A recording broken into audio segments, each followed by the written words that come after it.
RBI rules pensioner bank అకౌంట్‌లో తమ pension డబ్బును అలాగే ఉంచితే ఏమవుతుంది? ఇక ప్రభుత్వం పెన్షనర్ల డీఆర్ రేటును పెంచాలని బ్యాంకులకు ఆదేశించింది. పెన్షనర్లు జీవిత బీమా వేదిక ద్వారా జీవిత ధృవీకరణ పత్రాన్ని సమర్పించవచ్చు. 70 ఏళ్లు పైబడిన వారికి ఇంటి వద్దకే సేవలు, అలాగే పెన్షనర్ మరణిస్తే కుటుంబ పెన్షన్ అదే ఖాతాలో జమ చేయబడుతుంది. దీర్ఘకాలం లావాదేవీలు లేని ఖాతాలను ప్రభుత్వం నిలిపివేయవచ్చు. అలాగే ప్రభుత్వం బ్యాంకులకు డీర్నెస్ రిలీఫ్ రేటును పెంచాలని, దాని ఆధారంగా అప్డేట్ అయిన డీఏర్ మొత్తాన్ని పెన్షనర్ల ఖాతాల్లో జమ చేయాలని ఆదేశించింది. పెన్షనర్లు జీవిత బీమా వేదిక ద్వారా జీవిత ధృవీకరణ పత్రాలను సమర్పించవచ్చు. పెన్షన్ మంజూరు చేసే అధికారం కూడా అదే వేదికను ఉపయోగిస్తున్నప్పుడు మాత్రమే ఈ సేవ అందుబాటులో ఉంటుంది.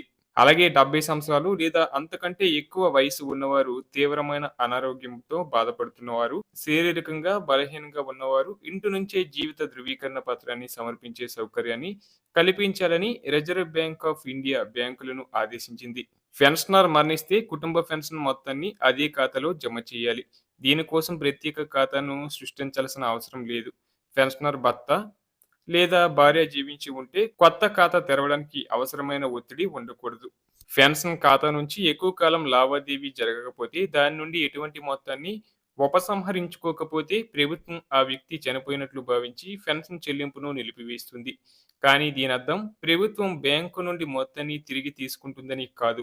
పదవి విరమణ పథకం దేశంలోని లక్షలాది మందికి పదవి విరమణ తర్వాత ఆర్థిక సహాయం అందిస్తుంది. కానీ కొంతమంది పెన్షనర్లు బ్యాంకులో జమ చేసిన పెన్షన్ మొత్తాన్ని ఉపసంహరించుకోరు. వారు ఖాతాలో లావాదేవీలు చేయాలని భావిస్తున్నారు.